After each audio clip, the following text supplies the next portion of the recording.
ये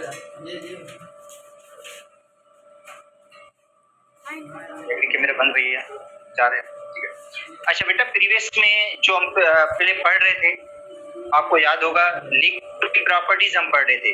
liquid state में पढ़ रहे थे और लिक्विड की प्रॉपर्टीज, और उनमें हमने वेपर प्रेशर पढ़ लिया था, हमने बॉइलिंग पॉइंट को पढ़ लिया था, एवापोरेशन को हमने पढ़ लिया था। तो दोबारा मैं रिपीट कर लेता हूँ कुछ चीजें कि देखो, ये जितनी भी लिक्विड की प्रॉपर्टीज हैं ये डिपेंड करती हैं फोर्स ऑफ अट्रैक्शन पे, और ये डिपेंड करती है नेचर ऑफ द लिक्विड पे। लिक्विड की नेचर से मुराद है फोर्स ऑफ अट्रैक्शन। अगर फोर्स ऑफ अट्रैक्शन स्ट्रॉन्गर है, देखो अगर फोर्स ऑफ अट्रैक्शन लिक्विड के अंदर स्ट्रॉन्गर फोर्स ऑफ अट्रैक्शन है, जैसे हनी है, मोबिलाइल है, ग्लिसरीन है, इनमें फोर्स ऑफ अट्रैक्शन स्ट्रॉन्गर होती है, तो बॉइलिंग पॉइंट हाई होगा। इसका मतलब है जिस लिक्विड में फोर्स ऑफ अट्रैक्शन हाई है, ज्यादा है, उसका बॉइलिंग पॉइंट हाई होगा। और जब बॉइलिंग पॉइंट हाई होता है तो वेपर प्रेशर लो हो जाता है, वो लिक्विड जल्दी एवापोरेट नहीं होगा। तो याद कर लो, आपको बॉइलिंग पॉइंट याद करने पड़ेंगे बेटा। जो इथाइल अल्कोहल है, मिथाइल अल्कोहल है, डाइथाइल ईथर है, एसीटोन है, क्लोरोफॉर्म है, कार्बन टेट्राक्लोराइड है। जो बुक में, पंजाब की बुक में बॉइलिंग पॉइंट जितने भी लिक्विड के गिवन है वो आपको याद करने हैं, क्योंकि इसमें से क्वेश्चंस आए हुए हैं। अच्छा, क्योंकि वेपर प्रेशर बॉइलिंग पॉइंट पे डिपेंड करता है। जिस लिक्विड का बॉइलिंग पॉइंट हाई है उसका वेपर प्रेशर लो होगा, और जिसका बॉइलिंग पॉइंट लो है, देखो बॉइलिंग पॉइंट जिसका लो है इसका मतलब उसके अंदर फोर्स अट्रैक्शन वीकर है, और उसका जो वेपर प्रेशर होगा वो हाई होगा। तो इसका मतलब है अगर आपको बॉइलिंग पॉइंट देकर वेपर प्रेशर का पूछा जाए तो आप उसको बॉइलिंग पॉइंट को देकर आप इसका आंसर दे सकते हैं कि जिसका बॉइलिंग पॉइंट लो होगा, बेटा जिसका बॉइलिंग पॉइंट लो होगा उसका वेपर प्रेशर हाई होगा, ठीक है। अच्छा, दूसरी बात, बॉइलिंग पॉइंट जो है वो डिपेंड करता है आउटसाइड प्रेशर पे। कल जो इससे प्रीवियस हमने पढ़ा था, आखिरी टॉपिक हमारा बॉइलिंग पॉइंट था कि बॉइलिंग पॉइंट डिपेंड करता है आउटसाइड प्रेशर पे। अगर आउटसाइड प्रेशर ज्यादा है बॉइलिंग पॉइंट ज्यादा होगा, मतलब बॉइलिंग पॉइंट डायरेक्टली प्रोपोर्शनल है आउटसाइड प्रेशर। तो माउंटेन्स रीजन, जो पहाड़ी इलाके हैं और माउंट एवरेस्ट है, ठीक है, ये मरी के हिल्स हैं, वहां पे बाहर का प्रेशर कम होता है, वहां पे आउटसाइड प्रेशर कम होता है, वहां पे सराउंडिंग प्रेशर कम होता है 760 से, इसलिए बॉइलिंग पॉइंट कम हो जाता है। वहां पे पानी का जो बॉइलिंग पॉइंट होगा 100 से कम होगा, क्योंकि वहां पे आउटसाइड प्रेशर कम है। और जहां पे आउटसाइड प्रेशर कम होगा वहां पे खाना पकाने में देर लगती है, लो बॉइलिंग टेम्परेचर पे। बेटा लो बॉइलिंग टेम्परेचर पे खाना पकाने में देर लगती है, क्योंकि बॉइलिंग पॉइंट पर जाकर टेम्परेचर रुक जाता है, ठीक है, उसके बाद टेम्परेचर बढ़ता नहीं। या बॉइलिंग पॉइंट पर हम ये कह सकते हैं कि टेम्परेचर कांस्टेंट हो जाता है। माउंट एवरेस्ट पर पानी का बॉइलिंग पॉइंट 769 है, बुक में लिखा हुआ है, पंजाब की बुक में, कि माउंट एवरेस्ट पे पानी का जो बॉइलिंग पॉइंट है वो 69 है। तो इसका मतलब है माउंट एवरेस्ट पर जो मैक्सिमम टेम्परेचर होगा जो किसी चीज को पकाने के लिए मतलब मिलेगा वो 69 मिलेगा, 69 से ज्यादा नहीं मिलेगा। 69 पर टेम्परेचर जाकर रुक जाएगा, टेम्परेचर जाकर कांस्टेंट हो जाएगा बॉइलिंग पॉइंट पर। तो जो चीज पक रही होगी उसको ज्यादा टेम्परेचर मिल नहीं पाएगा, इसलिए वहां खाना पकाने में देर लगती है, लो बॉइलिंग टेम्परेचर की वजह से। तो लो बॉइलिंग टेम्परेचर की वजह से खाना पकाने में देर लगती है। अच्छा, दूसरी बात, कुछ लिक्विड ऐसे होते हैं जो अपने रियल बॉइलिंग पॉइंट पर वो डिकम्पोज हो जाते हैं, नॉर्मल बॉइलिंग पॉइंट पर वो डिकम्पोज हो जाते हैं, जैसे ग्लिसरीन है। ये क्वेश्चन भी आया वो टेस्ट के अंदर, ये सिंध की बुक में भी है कि ग्लिसरीन का जो नॉर्मल बॉइलिंग पॉइंट है, बेटा ग्लिसरीन का जो नॉर्मल बॉइलिंग पॉइंट है वो 290 है, नॉर्मल बॉइलिंग पॉइंट। और नॉर्मल बॉइलिंग पॉइंट उसको कहा जाता है जब बाहर का प्रेशर 1 एटमॉस्फेयर हो। देखो अगर क्वेश्चन आ जाता है नॉर्मल बॉइलिंग पॉइंट क्या है, बेटा नॉर्मल बॉइलिंग पॉइंट इसको कहते हैं जब बाहर का प्रेशर 1 एटमॉस्फेयर हो या बाहर का प्रेशर 760 टार हो, तो उस बॉइलिंग पॉइंट को हम कहते हैं नॉर्मल बॉइलिंग पॉइंट। तो ग्लिसरीन का जो नॉर्मल बॉइलिंग पॉइंट है वो 290 है, मगर वो 290 पे वो डिकम्पोज हो जाता है, 290 पे वो क्या हो जाता है, डिकम्पोज। तो इससे लिक्विड को हम डिस्टिल करते हैं लो टेम्परेचर पे, अंडर रिड्यूस प्रेशर। अगर प्रेशर को हम रिड्यूस करेंगे तो बॉइलिंग पॉइंट रिड्यूस हो जाएगा।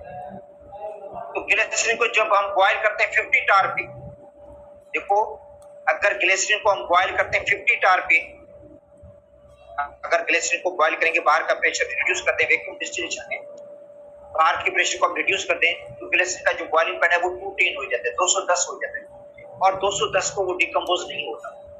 तो ये सिंध की बुक में भी लिखा हुआ है लाइन, क्योंकि आपको अब सिंध की बुक भी पढ़नी पड़ेगी इसके साथ साथ। तो ये बॉइलिंग पॉइंट पढ़ा था। उसके बाद वेपर प्रेशर। देखो बेटा, वेपर प्रेशर एक तो डिपेंड करता है फोर्स और टेंशन पे, या लिक्विड के नेचर पे। जितनी फोर्स और टेंशन कम होगी उतना जो होगा वेपर प्रेशर ज्यादा होगा। दूसरा वेपर प्रेशर जो डिपेंड करता है वो टेम्परेचर पे डिपेंड करता है, टेम्परेचर के डायरेक्टली प्रोपोर्शनल है। टेम्परेचर बढ़ाएंगे वेपर प्रेशर बढ़ जाएगा, क्योंकि टेम्परेचर बढ़ने से इवापोरेशन बढ़ती है, और इवापोरेशन बढ़ने से वेपर प्रेशर बढ़ता है। अच्छा, अगर वेपर प्रेशर में जो इजाफा होता है वो यूनिफॉर्म नहीं है, शुरू के जो 10 डिग्री सेंटीग्रेड वाले टेम्परेचर में वेपर प्रेशर उतना इजाफा नहीं होता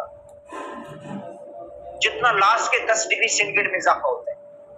और ये बुक में दी गई है, डेटा भी दी गई है कि शुरू में 10 डिग्री सेंटीग्रेड में वेपर प्रेशर में कितना इजाफा हुआ, और आखिर के जो 10 डिग्री सेंटीग्रेड अगर पानी को हम लेंगे तो पानी का जो वेपर प्रेशर 90 से अगर 100 तक लेंगे हम, तो उसमें बहुत बड़ा इजाफा होता है। तो इसका मतलब है जब लिक्विड बॉयल होने लग जाता है तो वेपर प्रेशर में बहुत ज्यादा इजाफा हो जाता है लास्ट के टाइम में, ठीक है, क्योंकि लास्ट के जो टाइम होता है वहां पे जो वेपर प्रेशर उसमें इजाफा बहुत ज्यादा हो जाता है, इवापोरेशन का रेट बहुत ज्यादा बढ़ जाता है इसमें।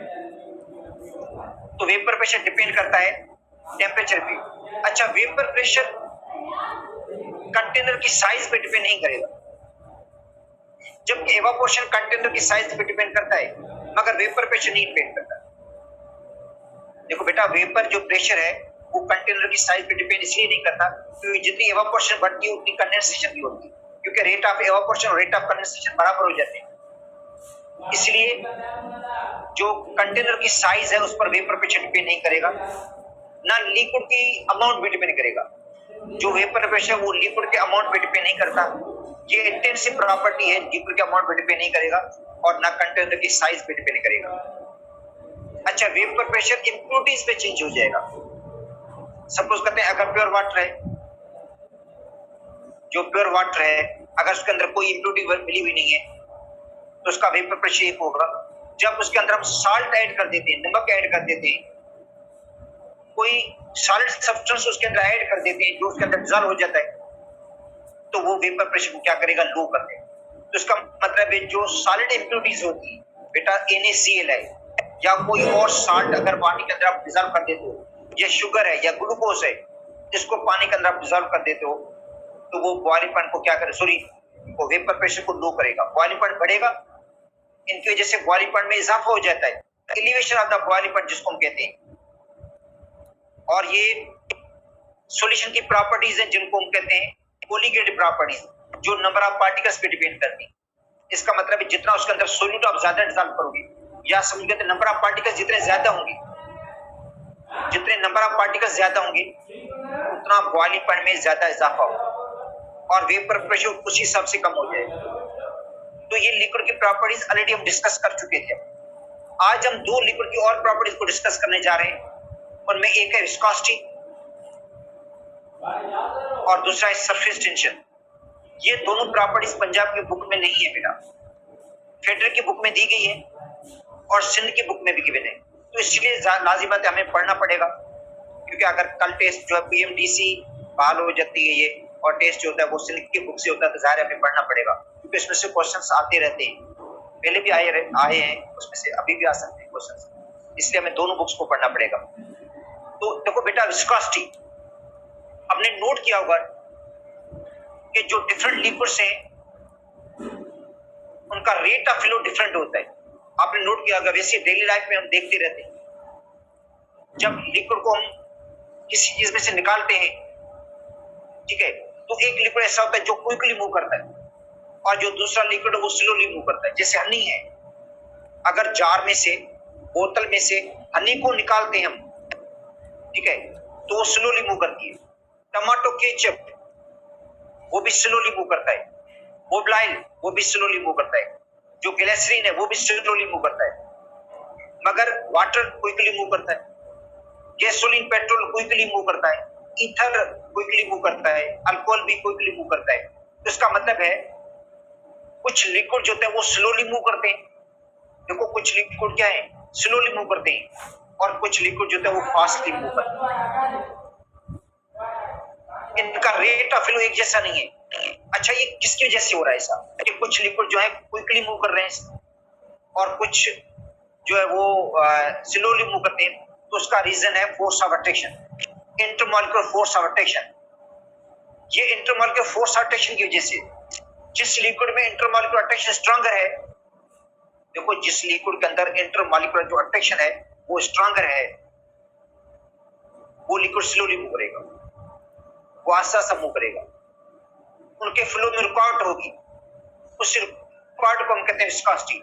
लिक्विड के फ्लो में जो रुकावट होती है उस रुकावट को हम कहते हैं विस्कोसिटी। और वो रुकावट क्यों पैदा हुई है? अट्रैक्शन की वजह से। कि मॉलिक्यूल्स के दरमियान इंटरमॉलिक्यूलर अट्रैक्शन है बेटा। एक मॉलिक्यूल दूसरे मॉलिक्यूल को क्या कर रहा है? अट्रैक्ट कर रहा है।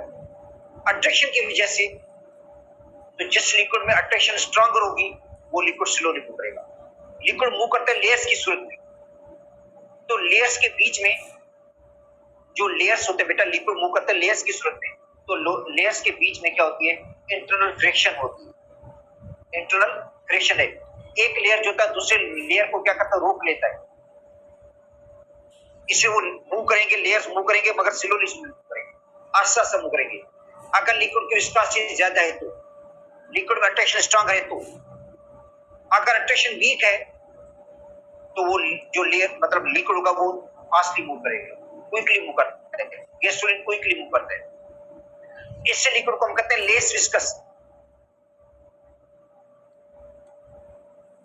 उनकी विस्कोसिटी कम होती है, उनकी जो विस्कोसिटी है लेस और उनकी विस्कोसिटी ज्यादा है। तो इसका मतलब है विस्कोसिटी को हम टाइमिंग से भी मेजर कर सकते हैं। जो लिक्विड फ्लो करने में ज्यादा टाइम ले रहा है वो ज्यादा विस्कस है। जैसे हनी है, फ्लो करने में ज्यादा लेती है तो इसका मतलब हनी मोर विस्कस है। मोबिलाइल है या ग्रीस है या ग्लिसरीन है, पेट्रोल, अल्कोहल, ईथर, ये क्विकली मूव करता है, ये लेस विस्कस है। तो उसका एक रीजन मैंने आपको पहले बता दिया, इंटरमॉलिक्यूलर अट्रैक्शन है। जिसमें अट्रैक्शन स्ट्रांग होगी उसकी विस्कोसिटी ज्यादा होगी, वो स्लोली मूव करेगा, ज्यादा टाइम लगेगा फ्लो करने में। अच्छा, दूसरा होता है मॉलिक्यूल का साइज एंड शेप।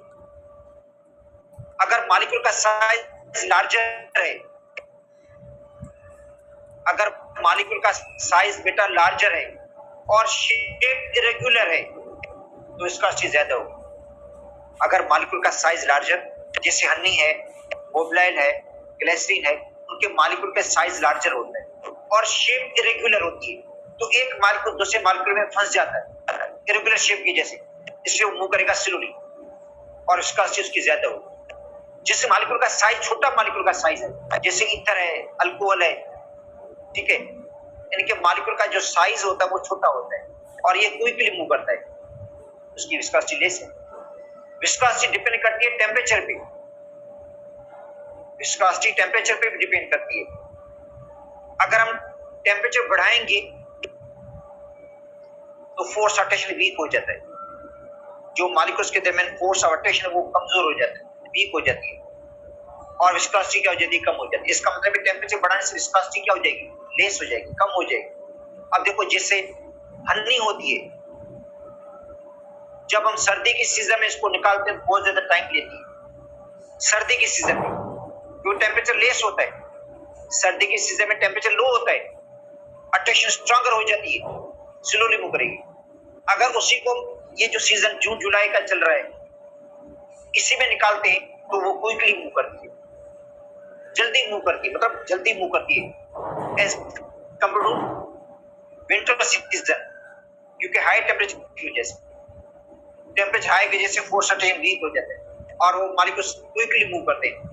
तो इसका मतलब है विस्कोसिटी पर टेम्परेचर का असर पड़ता है। विस्कोसिटी टेम्परेचर के इन्वर्सली प्रोपोर्शनल है। अगर टेम्परेचर बढ़ाएंगे तो विस्कोसिटी कम हो जाएगी, विस्कोसिटी लेस हो जाएगी। और सिंध की बुक में बेटा कुछ चार्ट भी दिया गया है विस्कोसिटी का, वो भी हम पढ़ लेते हैं, उसको भी देख लेते हैं, विस्कोसिटी की डेफिनेशन वगैरह भी है।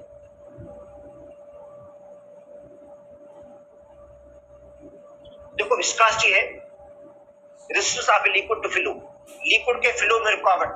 बेटा रेजिस्टेंस का मतलब है रुकावट, किसके अंदर रुकावट? लिक्विड के फ्लो में। जो लिक्विड के फ्लो में रुकावट होती है, resistance of a liquid to flow is called viscosity, इसको हम कहते हैं विस्कोसिटी। अच्छा ये रेजिस्टेंस क्यों पैदा हुई है? बेटा रेजिस्टेंस टू फ्लो क्यों हुई है? ये हुई है इंटरनल फ्रिक्शन की वजह से between the layers of the molecule, क्योंकि जो लिक्विड मूव करता है लेयर्स की सूरत में, और लेयर्स के दरमियान क्या होती है? लेयर्स के बीच में इंटरनल जो फ्रिक्शन है, ठीक है, एक लेयर दूसरे को क्या करता है? रोकता है। उसी इंटरनल फ्रिक्शन की वजह से विस्कोसिटी पैदा हुई। जितनी इंटरनल फ्रिक्शन ज्यादा होगी तो विस्कोसिटी ज्यादा होगी। और ये फ्रिक्शन किसकी वजह से? अट्रैक्शन की वजह से। अच्छा विस्कोसिटी का यूनिट क्या होगा? बेटा विस्कोसिटी का यूनिट था न्यूटन सेकंड पर स्क्वायर मीटर, क्योंकि विस्कोसिटी जो है उसको हम ईटा से शो करते हैं।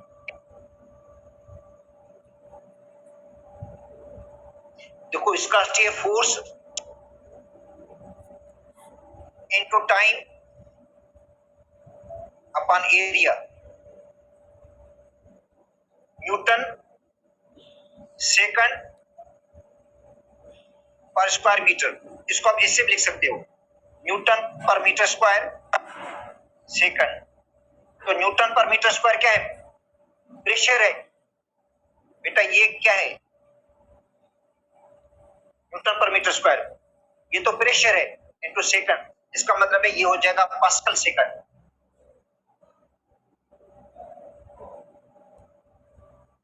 क्या हो जाएगा? पास्कल सेकंड हो जाएगा। तो देखो न्यूटन सेकंड पर स्क्वायर मीटर, या इसको आप इस तरह भी लिख सकते हो न्यूटन पर मीटर स्क्वायर सेकंड, या इसको लिख सकते हो पास्कल सेकंड। अच्छा इसका एक और यूनिट भी है जो उसका नॉन एसआई यूनिट है, वो है पॉइस। तो विस्कोसिटी को आप पॉइस में भी लिख सकते हो, सेंटीपॉइस में भी लिख सकते हो, मिली पॉइस में भी लिख सकते हो। बेटा पॉइस, सेंटीपॉइस, मिली पॉइस। अच्छा सेंटी का मतलब है पॉइस का सवा हिस्सा, मिली का मतलब है हजारवां हिस्सा। देखो जैसे किलोग्राम, ग्राम, सेंटीग्राम, मिलीग्राम होता है, इससे पॉइस, सेंटीपॉइस, मिली पॉइस भी होता है। वन पॉइस जो है बेटा, वन पॉइस होता है 1 ग्राम पर सेकंड, 1 ग्राम पर सेंटीमीटर पर सेकंड होता है। देखो 1 ग्राम पर सेंटीमीटर पर सेकंड, हमारी बुक में, सिल की बुक में ग्राम पर सेंटीमीटर लिखा हुआ है। पुरानी बुक्स के अंदर, नई बुक्स के अंदर इसको करेक्शन की गई है। देखो पुरानी बुक्स के अंदर लिखा होगा ग्राम पर सेंटीमीटर, मगर जो न्यू किताब है, नई किताब जो आई है उसके अंदर ग्राम पर सेकंड लिखा हुआ है। ठीक है, या जो 1 पॉइस है वो बराबर होता है 1 ग्राम पर सेकंड या 0.1 किलोग्राम पर मीटर पर सेकंड। अच्छा 1 पास्कल सेकंड जो है बेटा, 1 पास्कल सेकंड किसके बराबर है? 1 किलोग्राम पर मीटर पर सेकंड के बराबर है। 1 पास्कल सेकंड किसके बराबर है? 1 किलोग्राम पर मीटर पर सेकंड या 10 पॉइस के बराबर होता है। देखो कैसे, इधर देखो प्रेशर विस्कोसिटी बराबर होता है force into time upon area. Force होती है एम ए के बराबर इनटू टाइम अपॉन एरिया। अगर मास का यूनिट हम किलोग्राम ले लें तो एक्सीलरेशन हो जाएगा मीटर पर सेकंड स्क्वायर।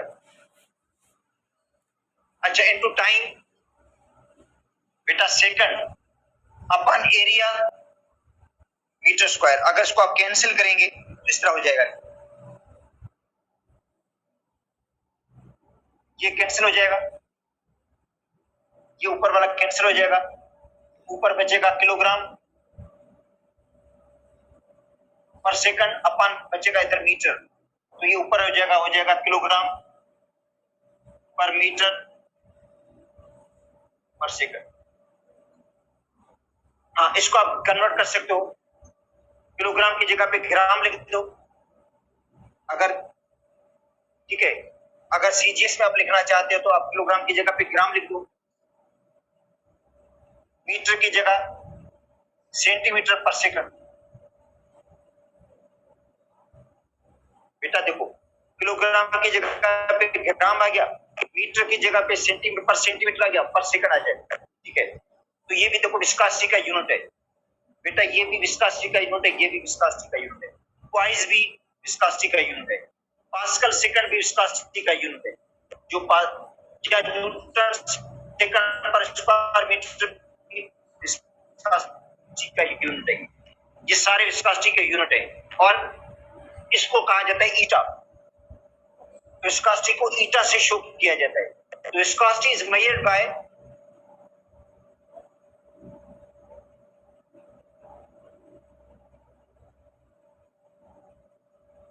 विस्कोमीटर।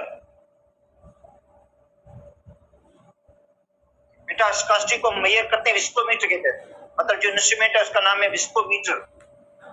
ये ग्लास का इंस्ट्रूमेंट होता है विस्कोसिटी को मेजर करने के लिए, विस्कोमीटर विस्कोसिटी को मेजर करता है।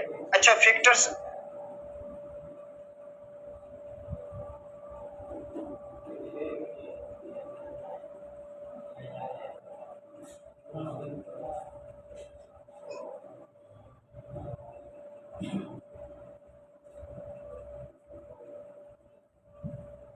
बेटा फैक्टर्स या जो फैक्टर विस्कोसिटी को इफेक्ट करते हैं उनमें पहला है size.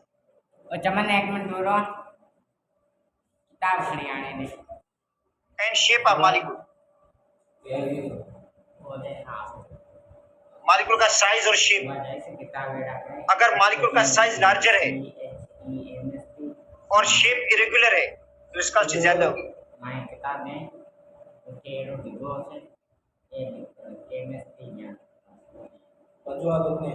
Viscosity will be more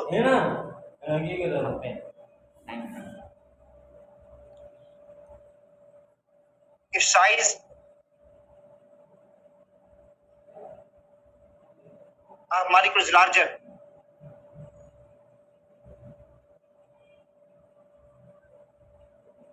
and shape is irregular। बेटा मॉलिक्यूल का साइज क्या है, लार्जर है और शेप इरेगुलर है, जैसे हनी है, मोबिलाइल है, ग्रीस है, ये जो मॉलिक्यूल्स हैं इनका साइज लार्जर और शेप इरेगुलर होती है, इसलिए इनकी विस्कोसिटी ज्यादा होती है। तो एक फैक्टर ये हो गया। अच्छा, दूसरा फैक्टर है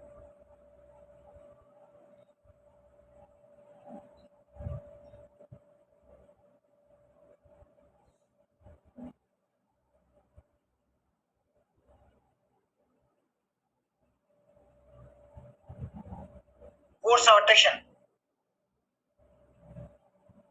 अगर फोर्स ऑफ अट्रैक्शन स्ट्रॉन्गर है बेटा, फोर्स ऑफ अट्रैक्शन स्ट्रॉन्गर है तो विस्कोसिटी ज्यादा होगी।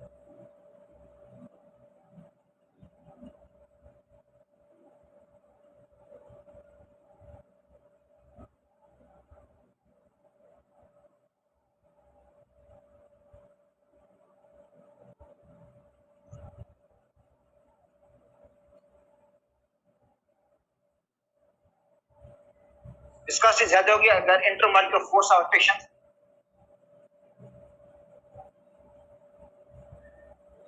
इज स्ट्रॉन्गर, ठीक है। तो विस्कोसिटी इथाइल अल्कोहल की ज्यादा होती है डाइथर ईथर से। बेटा विस्कोसिटी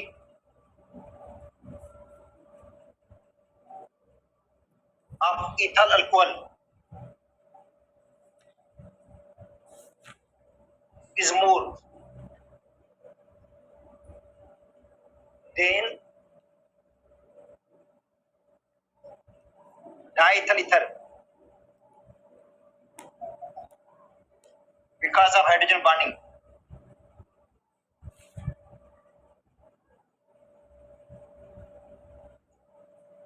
किसकी वजह से? हाइड्रोजन बॉन्डिंग वजह से। और हाइड्रोजन बॉन्डिंग किसके अंदर है? इन अल्कोहल।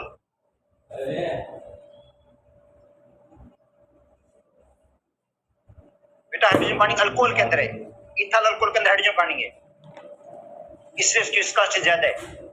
या वाटर की विस्कोसिटी भी ज्यादा है because of hydrogen bonding. Glycerine की विस्कोसिटी ज्यादा है because of hydrogen bonding. Glycerine में हाइड्रोजन बॉन्डिंग है जिसकी वजह से विस्कोसिटी ज्यादा होगी। सल्फ्यूरिक एसिड की विस्कोसिटी ज्यादा है बिकॉज ऑफ हाइड्रोजन बॉन्डिंग।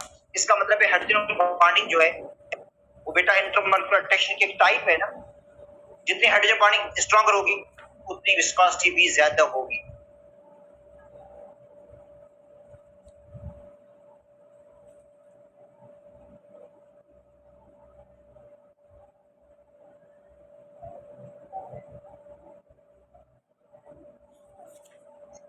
और जो तीसरा फैक्टर है वो टेम्परेचर।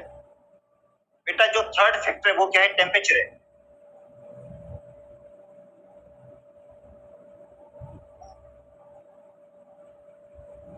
विस्कोसिटी डिक्रीजेस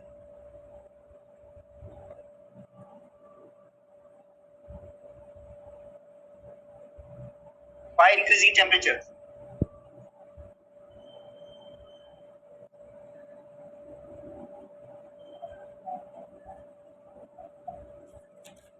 किसकी वजह से? टेम्परेचर बढ़ने की वजह से। बेटा विस्कोसिटी जो है वो डिक्रीज हो जाती है by increasing temperature because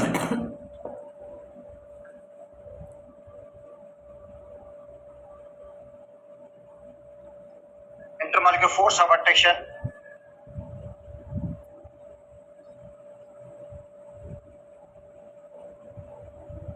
decreases, क्योंकि इंटरमॉलिक्यूलर जो फोर्स ऑफ अट्रैक्शन होती है मॉलिक्यूल के दरमियान जो फोर्स ऑफ अट्रैक्शन वो डिक्रीज हो जाती है।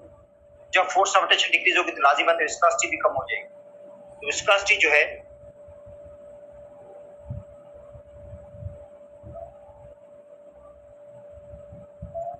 टेम्परेचर के इनवर्सली प्रोपोर्शनल है।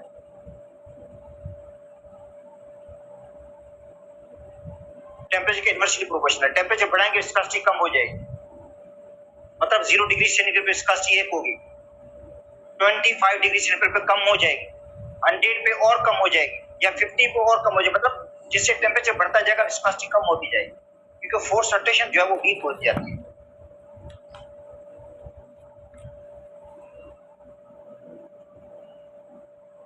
हाँ यहाँ पे दी गई है बेटा, ये देखो ये चार्ट दिया गया है और ये चार्ट याद करना जरूरी भी है। नजर आ रहा होगा आपको, ये विस्कोसिटी है सेंटीपॉइस के अंदर। बेटा विस्कोसिटी सेंटीपॉइस के अंदर दी गई है और बुक में लिखा हुआ है कि 1 सेंटीपॉइस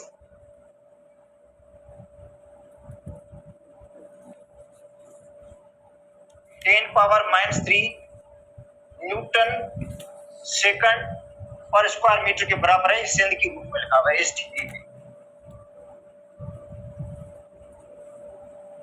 अब देखो वाटर की विस्कोसिटी 1.789 0 डिग्री सेंटीग्रेड पर है। 100 पे 1.005 होगी, कम हो गई। 100 पे बेटा कम हो गई है, मतलब टेम्परेचर बढ़ रहा है, विस्कोसिटी कम हो गई। 50 डिग्री सेंटीग्रेड पे 0.55 होगी, देखो कम हो। तो देखो टेम्परेचर बढ़ रहा है और विस्कोसिटी कम हो रही है। ये चार्ट याद करना जरूरी है क्योंकि इसमें से क्वेश्चंस आए हुए हैं। फिर इथाइल अल्कोहल 1.78, 20 पे 1.19 और 50 पे 0.701, ये है वैल्यू। अच्छा ग्लिसरीन, इसकी विस्कोसिटी है 12,100 0 पे। 20 पे कितनी है?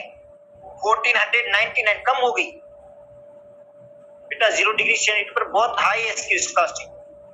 और ग्लिसरीन के अंदर हाइड्रोजन बॉन्डिंग होती है, याद करो ग्लिसरीन में hydrogen bonding, strong hydrogen bonding glycerine में। बेटा ग्लिसरीन जो है उसके अंदर हाइड्रोजन जो बॉन्डिंग होती है वो बहुत ज्यादा स्ट्रॉन्गर होती है क्योंकि इसके अंदर OH ग्रुप होते हैं। ग्लिसरीन में OH ग्रुप है, जिसकी वजह से इसकी विस्कोसिटी देखो ज्यादा है। और 50 पे इसकी डेटा अवेलेबल नहीं होगी, इसलिए लिखी नहीं गई है, मगर होगी कम। एसीटोन देखो लेस विस्कस है, जिसको हम कहते हैं नेल पॉलिश रिमूवर।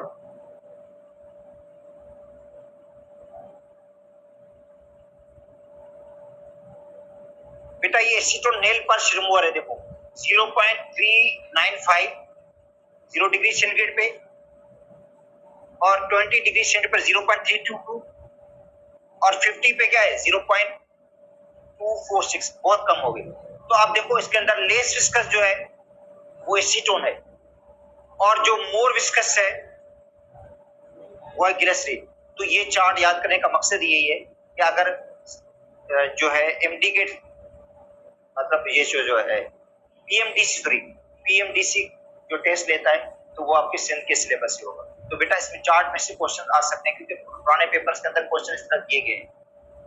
ठीक है, तो आज हम इतना पढ़ लेते हैं। ठीक है, कल इंशाल्लाह से ज्यादा पढ़ लेंगे हम। लिक्विड स्टेट कल कंप्लीट करेंगे, सॉलिड स्टेट भी हम पढ़ लेंगे कल। ठीक है,